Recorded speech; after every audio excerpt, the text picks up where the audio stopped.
Bonjour à tous et bienvenue sur cette vidéo. L'objectif de cette vidéo, c'est de vous montrer, de vous remontrer comment analyser de A à Z un marché sans se tromper, sans faire d'erreur et surtout en ne pas se trompant avec toutes les unités de temps, d'accord, avoir un switch UT qui est plutôt bon quelque part et de pouvoir arriver sur un résultat qui vous permet de déterminer le biais du marché et donc forcément initier vos investissements dans le bon sens. Avant ça, je t'invite à rejoindre notre Discord public, ok, sur lequel je te poste mon travail personnel avec la totalité des analyses que je peux émettre et les trades que je peux prendre, et surtout des choses qui seront uniques au Discord public, des webinars dans lesquels je vais traiter toutes tes questions que tu pourras me poser la semaine ou sur le mois, dans lequel je reviens, d'accord. Donc ça en l'occurrence par exemple c'était le live de la semaine dernière, on avait reparlé de redistribution et de réaccumulation, on avait réévoqué pas mal de sujets et on a directement été les travailler sur les marchés pour ta bonne compréhension du prix. On avait aussi réévoqué un trade récap que j'avais pu, un trade récap sur une position que j'avais pu prendre sur l'euro USD, et on avait réévoqué aussi le fait d'analyser de A à Z sur l'action Total Energy que tu peux voir juste ici. Voilà, donc rejoins-le, ce sera avec grand plaisir de pouvoir communiquer avec toi, et tu pourras aussi discuter avec pas mal de traders qui eux aussi s'en sortent plutôt pas trop mal. Donc voilà sur nos écrans, et donc je vous propose qu'on puisse sélectionner un marché pour pouvoir commencer notre analyse.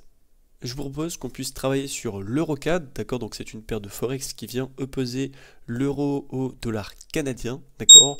Donc d'un point de vue technique, quelle est la première chose que je fais? La première chose que je fais, c'est que je me mets sur la plus grosse unité de temps possible, en l'occurrence le 6 mois, bon là pour le coup ça paraît peut-être un peu trop grand, auquel 3 mois sera parfaitement acceptable a priori, et donc la première chose que j'observe ici, c'est les liquidités où le marché peut se situer, d'accord, et c'est déjà de déterminer un biais. Donc déjà ce qu'on peut remarquer, c'est que depuis 2004 à peu près, en tout cas sur le broker sur lequel on est, donc on est sur Wanda, d'accord, voilà, il y en a d'autres, mais sur les autres brokers j'ai la totalité de mon travail, donc je préfère prendre un marché qui est vide tout simplement.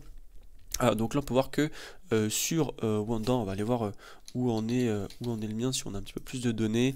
Oui, en effet on a vachement beaucoup plus de données. Ok, bah c'est pas grave, vous savez quoi, on va refaire l'analyse, ce sera avec plaisir. Tac, super, on retire tout. Donc vous voyez, on a quand même plus de données, c'est quand même bien plus préférable. Ce que je vous conseille déjà, c'est de regarder un marché qui a beaucoup de données, d'accord, c'est vraiment préférable pour votre travail. Donc on peut voir que déjà dans un premier temps, on a un marché qui latéralise, d'accord, on a un marché qui latéralise, qui évolue ici dans certains niveaux de prix, ok. Donc on n'a pas soit un marché 100% ascendant, soit 100% descendant, d'accord. Par exemple, tout ce qui va être les XXX CHF, hein, on peut regarder par exemple l'euro CHF, ok, l'euro CHF, ici on peut voir que ça a toujours été descendant. On peut voir par exemple, je sais pas moi, le GBP CHF, ok, on peut voir que ça a toujours été très baissier aussi, d'accord, pour des raisons fondamentales assez précises. Là ici l'EuroCAD, on peut voir que ça latéralise quand même beaucoup, d'accord, et qu'on n'a pas forcément de biais directionnel, tout du moins à 3 mois, d'accord. Cela dit, on va essayer de faire le travail nécessaire pour déterminer un petit peu dans quel sens on va pouvoir aller, d'accord. Ici, ce qui est très important dans un premier temps, c'est de travailler l'historique du prix, ok. On va pas tout de suite regarder ce qui se passe ici, c'est-à-dire à l'instant T, on va d'abord regarder ce qui s'est passé avant pour comprendre pourquoi on a ça aujourd'hui et où le aujourd'hui entre guillemets peut nous amener à l'avenir, d'accord. Donc la première chose à observer, ça va être de travailler un peu ce qui s'est passé avant, d'accord. La première chose que j'observe ici, c'est que vous voyez, on a un très gros niveau de reprise de contrepartie juste là, d'accord, très gros niveau de reprise. On va mettre la liquidité, parfait. Donc ça c'est très important. On peut observer que le marché de son côté est a priori venu rejouer dans cette domaine très délicatement juste ici, d'accord. Là on peut observer que on a une sorte de belle equal quand même qui prend place sur le top, ok. Donc on a un gros niveau de liquidité qui prend place ici, on a une très grosse trendline aussi qui prend place ici, d'accord, un très gros niveau de liquidité, ok. Et donc a priori, en tout cas par rapport à ce qu'on peut observer là, on serait plutôt tenté de pousser pour aller chercher des plus hauts, ok. Cela dit, on va devoir avoir un petit peu plus de détails. Pour être très observateur aussi, on peut remarquer que ici cette dizaine là en 3 mois n'a jamais été récupérée, d'accord, depuis ici les années 80, etc. On peut voir que justement on a été chercher des plus hauts. À noter quand même de quelque chose de très important d'un point de vue fondamental, c'est que l'euro par rapport au CAD, d'accord, n'est pas vraiment valorisé de la même manière. C'est-à-dire que l'euro est arrivé, on va dire, sur les coups des années 2000, d'accord, pour être très large. Donc l'euro est arrivé juste là. D'accord, juste ici. Ce qui est très important de comprendre, et ce qu'on peut observer, c'est que depuis que l'euro finalement est arrivé, il n'a que fait perdre en valeur depuis depuis son arrivée. Ok, vous voyez, il n'a pas forcément plus évolué, alors qu'à l'époque, il était bien plus sur une période ascendante, d'accord, contrairement au gros range dans lequel il est là. Ok, donc ça, après, il y a un contexte fondamental à tout ça par rapport à l'impression monétaire européenne et par rapport au PIB par exemple de la France ou de l'Allemagne, d'accord, c'est-à-dire que depuis 2008, on a vraiment un PIB de la France qui fait ça, qui commence seulement à repartir, alors qu'on a une impression monétaire qui a légitimement explosé, donc on a une sorte de grosse décorrélation, donc on a évidemment une petite dévaluation de la monnaie qui prend place, enfin une petite, non, une grosse dévaluation de la monnaie qui prend place. Donc forcément, fondamentalement parlant, par rapport à ce qui s'est passé avant, voilà, tout ça c'était, par exemple en France c'était le franc français, en Allemagne c'était le Deutsche Mark, en Italie c'était une autre monnaie aussi, bon bref ça n'avait rien à voir, ok. Nous ce qui va nous intéresser de ce fait c'est l'euro, c'est toute cette partie présente juste là, et on voit que cette partie là encore une fois elle latéralise. Donc d'un point de vue technique, pour pas trop on va dire s'attarder sur la partie fondamentale, on peut voir qu'effectivement là on est venu a priori jouer dans cette très grosse supply, d'accord, dans cette grosse supply juste là. Bon c'est pas très beau, c'est un peu vulgaire, hein, c'est quand même une grosse bougie, on va essayer de préciser ça juste après. On peut voir que quand même tout de même on avait récupéré ces deux equals ici, donc ça tombe on a une distribution là, RTP, une complexification de RTP, ça repart derrière, donc pour le moment ça c'est un equal, mais il faudra venir préciser en interne ce que ça veut dire. Et on voit que d'un point de vue de l'order flow, c'est pas évident, d'accord, c'est pas évident. Là si on reprend vraiment ce qui s'est passé avant, on a eu vraiment cette récupération de liquidité juste ici, d'accord, cette cassure d'order flow, donc en principe, ok, théoriquement parlant, on peut observer le fait que le marché, juste là, a cassé cet order flow, est venu complexifier la correction, est venu reprice ici, d'accord, donc entre ce niveau-là et ce niveau-là, et en principe est censé aller chercher des plus hauts. Bon, on va essayer d'émettre quand même un petit peu plus de détails, d'accord, parce qu'encore une fois, on n'est qu'en 3 mois, on a suffisamment, enfin, on n'a pas assez de détails pour savoir ce qui se passe à l'intérieur. De plus, la chronologie de cette liquidité, alors elle est possible et viable dans la technique dans laquelle je vous la mets là ici, mais ce qu'il faut comprendre, c'est qu'on avait surtout aussi ce gros niveau de trendline qui a été récupéré juste là. On a une irrégularité qui prend place. Donc pour le moment, est-ce qu'on peut dire qu'on a un biais haussier, est-ce qu'on peut dire qu'on a un biais baissier? C'est pas forcément évident, d'accord, parce qu'on a quand même ce gros niveau de contrepartie là qui a été récupéré, plus précisément ce niveau là de contrepartie qui a été récupéré, ok. Donc on est un petit peu enfermé entre guillemets entre la récupération de cette contrepartie juste ici et la récupération de cette contrepartie juste là. D'accord. Tant que si par exemple on casse ce niveau-là, je partirais du principe qu'on est haussier. Vraiment à très long terme, si on casse ce niveau-là, je partirais du principe qu'on est baissier, on viendra rejoindre cette dizaine. Bon, pour le moment, on n'en est pas là, d'accord. Pour le moment, on n'en est pas là du tout, mais on sait que on travaille entre ce niveau-ci et ce niveau-là, d'accord. On va pouvoir avancer, donc là on va réduire l'unité de temps en passant en monthly. En monthly, on va essayer de comprendre un peu ce qui s'est passé juste avant.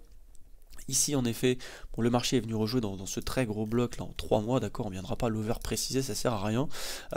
Chronologiquement parlant, on peut observer que le marché est devenu admirablement d'abord récupérer ses equals présents juste ici, d'accord. A priori, le marché est venu rejouer juste là, d'accord, et est venu retravailler cette demand par la suite, cette demand qui, notons-le, n'avait pas été, cette supply, pardon, excusez-moi, n'avait pas été mitigated à 100%, d'accord, sur ce niveau-là, et donc à mon sens, on a plutôt vraiment ce travail-là qui est réalisé, ok.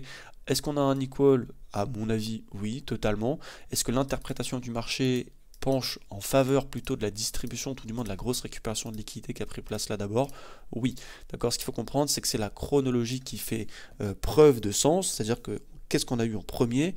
En premier, on a eu cette distribution qui a pris place, d'accord. Après, on a eu la cassure de ce niveau-ci, on a eu un retracement, d'accord. On a encore eu des cassures en interne, on a encore eu un retracement, et par la suite, on a eu la cassure de ce niveau-là. Donc, à mon sens, pour le moment, on ne peut pas authentifier le fait qu'on soit haussier, d'accord. Tant qu'on n'a pas récupéré ce niveau là, je peux pas authentifier le fait que le marché est haussier, ok. Oui, c'est pas évident, mais il faut quand même se creuser la tête et aller au bout des choses. Ici, si on est très observateur, on perçoit que le marché à l'instant, d'accord, enfin à l'instant dans la dernière période, a récupéré un très gros niveau de contrepartie, gigantesque, d'accord, qu'on va évoquer juste après. Donc à mon sens, d'accord, ce niveau de liquidité est à garder en tête, d'accord, pas pour la semaine prochaine ni pour la semaine d'après, parce que voilà, on risque pas de venir le chercher d'ici là, hein. Il y a plus de 1286 pips qui les séparent, ok, c'est légitimement pas possible. J'estime que on a eu, on va dire, ici une récupération de contrepartie intense qui a pris place, d'accord, un RTP avec une distribution, d'accord, une cassure d'order flow, et donc là une distribution qui est en train de prendre place pour continuer à aller chercher des plus bas. Tout du moins, je n'ai pas d'autres indicateurs, on va dire, extérieurs pour me dire que le prix pourra aller chercher des plus hauts. D'accord. En tout cas, par rapport à ce que le marché me laisse observer, ça penche plutôt en faveur d'aller chercher des plus bas que des plus hauts. ok, malgré cette grosse récupération de contrepartie qui, à mon sens, a plus un objectif correctif qu'un objectif impulsif. Ok, voilà. Maintenant, ce qui va être intéressant d'observer, donc cette liquidité, on va la mettre là, on va la garder, on va la conserver pour plus tard, d'accord. Ce qui est important aussi, c'est de laisser toujours votre analyse sur le marché, hein. Vous avez fait du travail, hein, ça sert à rien tous les matins d'appuyer sur la petite poubelle là et de supprimer tout et de recommencer. Non, non, il faut surtout pas faire ça, au contraire, il faut vraiment garder votre travail, c'est très important, d'accord. Vous n'allez pas foutre votre travail à la poubelle tous les matins, ça serait quand même dommage, ok. Donc ici, on va pouvoir continuer. Donc on peut observer qu'on a eu ici, de manière très précise, d'accord, on va venir détailler les choses. En monthly, j'explique bien, d'accord. On a eu un changement de structure juste ici. Pourquoi? Parce qu'il y en avait structure haussière avec un low, un high, un low, un high, un low, un high.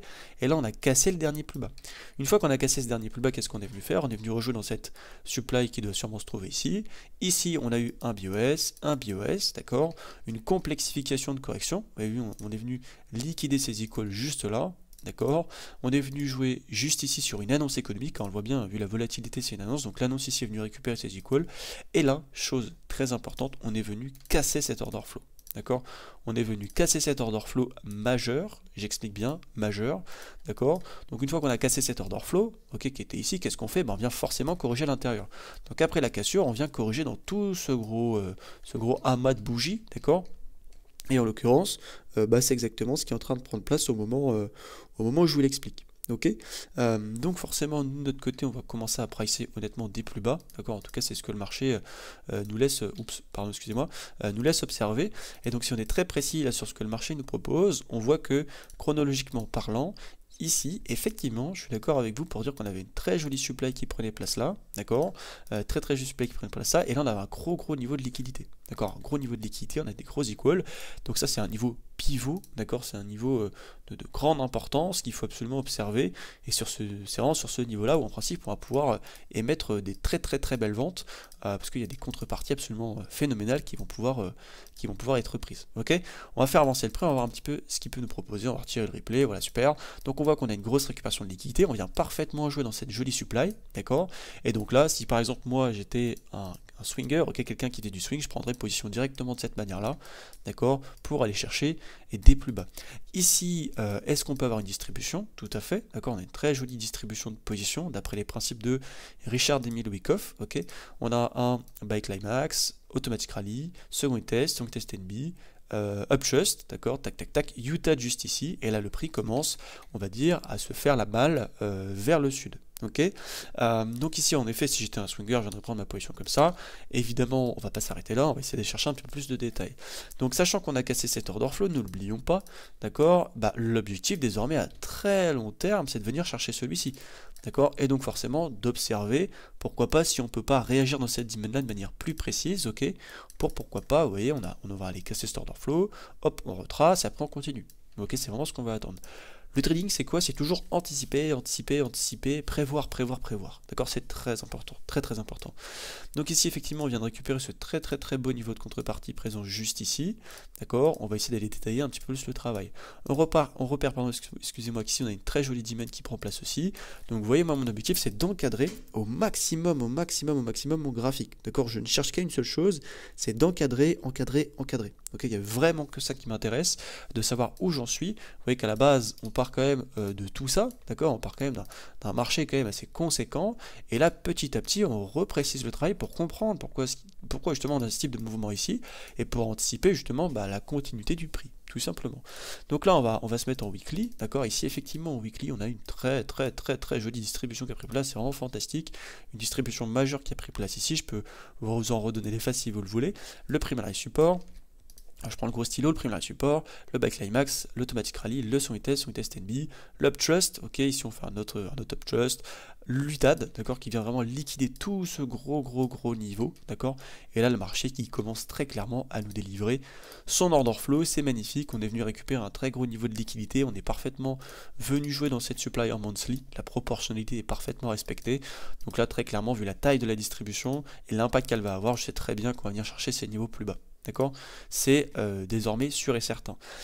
Maintenant, on va se mettre en weekly. Ici, en weekly, qu'est-ce qu'on peut faire? Qu'est-ce qu'on peut travailler? Alors, ici, effectivement, en weekly, il y a quand même des niveaux auxquels on va prêter attention, notamment celui-ci, d'accord? Donc, cette jolie demand, on peut observer que c'est ce niveau haussier, entre guillemets, d'accord? Toute cette très très grande jambe haussière a été pleinement réalisée grâce à la récupération de cette contrepartie présente juste ici. D'accord? Donc forcément, c'est une demand sur laquelle on va pouvoir potentiellement en semaine anticiper un rebond pour une correction, aller chercher des plus bas. Ok? Là, ce trade-là sera sain. Pourquoi il sera sain? Parce qu'il n'est pas sur un niveau pris au hasard. Il est sur un niveau qui a déjà récupéré de la liquidité et qui a permis au marché de venir terminer sa distribution. D'accord? Ce niveau-là est sain. C'est sûr que si vous venez me chercher une petite demand en 15 minutes un peu n'importe où, oui, vous allez avoir des surprises. Hein. Vous risquez d'avoir des surprises plutôt fort décevantes. Donc ce niveau-là, évidemment, je vais y faire très attention. Et donc ici, si on est très précis, d'accord, on va pouvoir émettre un peu plus de précision. On peut voir que ce gros niveau aussi avait été parfaitement récupéré juste là, d'accord. On peut peut-être mettre ça là. Je ne sais pas s'ils vont nous donner les annonces et le détail. Non, ils nous les donnent plus. Ah si, peut-être ils nous les donnent. Donc c'était l'inflation, d'accord. On peut se mettre en daily si vous voulez. On va voir un petit peu l'impact de l'annonce économique sur le marché. Donc là, en l'occurrence, alors on va essayer d'observer.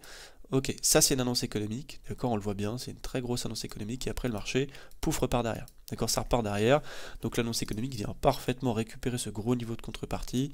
Juste ici, elle vient gracieusement se servir pour pouvoir aller chercher des plus hauts et évidemment venir chercher ce niveau de liquidité, d'accord. C'était pas possible de tomber avant de l'avoir récupéré. Ici, donc on a la belle distribution qui prend place, d'accord, on va l'encadrer ici en violet, ok, mais ce qu'il faut comprendre, c'est que à l'intérieur de votre distribution, de manière fractale, vous avez une autre distribution qui a pris place ici, qui est pas si jolie que ça, qui est pas si sympathique que ça. Ici, il faut comprendre que l'euro-CAD est parfaitement corrélé à l'euro-USD, d'accord. Et par contre, si on va sur l'euro-USD, on peut très clairement définir la distribution qui a pris place ici, d'accord, qui est vraiment fantastique, avec le prime support, le backline max, automatic rally, second test NB, uptrust, Utah, et après ça repart, d'accord. Donc ce niveau-là, d'accord, est équivalent à tac, on va aller sur l'euro-CAD, magnifique, à ce niveau-ci ici présent. D'accord, donc c'est bien moins joli, c'est bien moins sympathique, mais c'est parce que c'est l'euro USD qui distribue par rapport au dollar que l'euro CAD chute. Il ne faut pas l'oublier, le dollar et le CAD sont corrélés positivement. Donc ça veut dire que si l'euro CAD chute, l'euro USD chute aussi. Maintenant, ici, qu'est-ce qu'on pourrait attendre? On va se mettre en daily si vous voulez. Ici, ce qui est très intéressant d'observer, c'est qu'on a magnifiquement récupéré ce niveau de contrepartie. On est venu magnifiquement jouer dans cette supply, d'accord. Ici, moi, je m'attendrais à pourquoi pas des retracements pour aller chercher des plus bas, d'accord. On peut observer qu'effectivement, tout ça, évidemment, c'est cassé, hein, cette demand des breaks, cette demand des breaks. Pourquoi? Parce que c'est pas du tout dans le sens du biais et que le marché n'a aucun intérêt à capitaliser dans cette demand-là parce que son sens est vendeur et pas du tout acheteur, d'accord. Donc, en tout cas, en daily ici, d'accord, si vraiment je faisais de l'intraday et de l'intra-week, je viendrais identifier cette jolie supply pour attendre des retracements et trader à l'intérieur. Maintenant, la question c'est, voilà, Joseph, est-ce qu'on va attendre que le marché revienne là pour prendre des positions? Ça dépend en fait le nombre de marchés que vous allez trader, ça dépend le nombre de marchés que vous avez entre guillemets dans votre watchlist. Ok, moi c'est vrai que je trade énormément de choses, c'est vrai que ça paraît inhabituel pour beaucoup, mais je trade absolument j'observe tout du moins quasiment toutes les paires de forex, que ce soit les XXX CHF, les XXX USD, bref, je regarde absolument tout, les indices, les matières premières et les crypto-monnaies, d'accord. Donc alors c'est une très grande organisation, il faut avoir une gestion des corrélations parfaite pour le coup, pour pouvoir savoir bien s'organiser, c'est tout à fait possible, malgré ce que certains peuvent en dire. Et donc ici, on pourrait se poser la question de, ok, est-ce qu'il n'y a pas des corrections à venir travailler? Parce que là, tu dis qu'on a un mouvement impulsif, mais bon, on n'est pas dedans, nous de notre côté, on est occupé à autre chose. Est-ce qu'on peut pas essayer de se dire, ok, on va trader de ce mouvement ici jusqu'à ici, d'accord? Si, c'est bien sûr tout à fait possible. Maintenant, il faut rentrer dans une proportionnalité qui vous le permet, d'accord. En l'occurrence, ici, on est dans cette très jolie demand, d'accord, dans cette jolie demand qui prend place ici. On pourrait potentiellement, pourquoi pas, anticiper des retracements pour aller chercher des plus hauts, ok. Maintenant, il faudra des corrélations et des confirmations extrêmement propres, extrêmement solides pour pouvoir exercer des positions, on va dire, sur ce marché. En l'occurrence, si on est dans de la 4 heures, d'accord, donc en H4, ici, on va se mettre en 15 ou 8 minutes, pourquoi pas. On est très observateur pour lire ici que le marché est venu parfaitement liquider ce niveau-ci, d'accord, c'est très très propre, c'est vraiment fantastique. Donc on pourrait potentiellement, pourquoi pas, essayer de chercher des achats. Bon, il faudrait plus ample confirmation. L'heure à laquelle je vous recorde cette vidéo n'est pas du tout propice pour moi pour prendre des positions, mais il me faudrait des extra confirmations solides. Et c'est vrai que si on va du côté de l'euro USD, est-ce que ici l'euro USD me permet potentiellement de venir prendre position pour des achats? Bah écoutez, on est venu parfaitement jouer dans cette demand aussi présente juste ici, d'accord? On est a priori en train de me créer un gros retracement. Il me faudrait, pourquoi pas, plus ample confirmation pour pouvoir, entre guillemets, m'initier dans ce trade, tout simplement. Cela dit, nous ne sommes pas là pour trouver des positions ou spéculer en direct, on est vraiment là pour comprendre comment bien analyser vos marchés, d'accord? Et donc avoir une certaine gymnastique qui se déroule bien, qui se passe bien, et justement qui prenne place d'une manière cohérente. Et ici, ce qu'il faut comprendre encore une fois, c'est que, vous voyez, je garde toujours l'historique de tout ce que j'ai travaillé durant toute la période sur laquelle je reste initié sur le marché, d'accord? Il n'est pas du tout utile ou il n'est pas du tout convenable de venir retirer ou de venir, on va dire, supprimer tout le travail que vous avez pu faire. Il faut vraiment le conserver parce que c'est vraiment ça qui vous aide finalement à venir vous souvenir de ce qui s'est passé, vous souvenir de ce que vous avez travaillé et qui vous aide finalement à savoir où vous en êtes à l'instant T, d'accord? Vous avez votre biais long terme. Vous savez qu'à court terme, on a potentiellement ces niveaux significatifs sur lesquels on peut rebondir, d'accord, notamment ce gros niveau ici plus bas. Donc la plupart du temps, ok, votre billet doit vraiment être dirigé plutôt à la vente qu'à l'achat vis-à-vis de la configuration du prix en tant que tel, d'accord. Ici dans cette dimension-là, vous voyez, d'un premier abord, si forcément vous restez fixé ici, vous allez dire bah super, je vais la trader, nickel, ça va être une dimension forte, elle est l'initiative de tout ce mouvement. Oui, mais encore une fois, vous n'avez pas observé qu'on avait un niveau de liquidité juste ici. D'accord, donc attention, attention, attention à tout ça. Ça peut vraiment vous causer beaucoup de tort.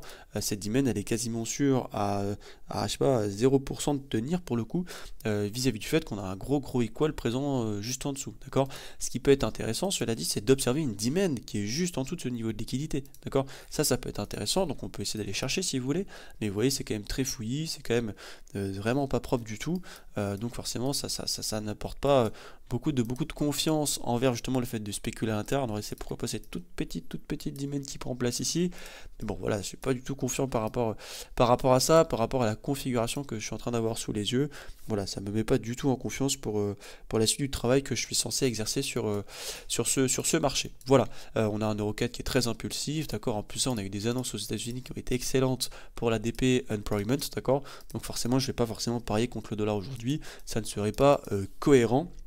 Et c'est pour ça que j'explique souvent que finalement tout ce qui va être la fondamentale et l'étude des annonces économiques sont extrêmement importantes pour vraiment savoir ce que vous faites sur les marchés, d'accord. Donc non, moi je serais plutôt, on va dire, je pencherais plutôt pour aller chercher des plus bas et surtout d'analyser pourquoi pas les sessions asiatiques le matin pour pourquoi pas trader des plus bas, d'accord. Donc ici on peut regarder par exemple la session de mardi, d'accord. On peut se mettre en 5 minutes. Ouais, la session de mardi, on a magnifiquement distribué, d'accord. Ici c'était sublimissime, très jolie distribution juste là. Et après évidemment le prix a chuté, d'accord. Si on regarde la session de ce matin, et on a eu ce qu'on appelle un très beau sweep high, d'accord. Et donc après le marché est impulsif à la baisse, ok. Voilà, on est venu parfaitement liquider tous ces gros niveaux juste là, d'accord. Ces niveaux de contrepartie présents juste ici, tac, juste là pour aller chercher des plus bas. Voilà. Bon, après voilà, ça c'est des choses que j'explique beaucoup plus sur le Discord public, d'accord, que vous pouvez rejoindre avec grand plaisir. En tout cas, j'espère que cette vidéo vous a plu. Voilà, ça a été une analyse formulée du coup sur l'Eurocad, d'accord, un marché extrêmement intéressant, un marché qui fondamentalement parlant aussi est très intéressant à travailler. Donc là, une fois que vous avez le biais, vous pouvez plus vous tromper, d'accord. Vous savez qu'on est vendeur tout du moins jusqu'ici, donc rien ne sert de vous embêter ou de vous casser le cerveau à vouloir trader toutes les dimensions qui sont ici, d'accord, à focus vraiment tous les petits bouts de bougie juste là.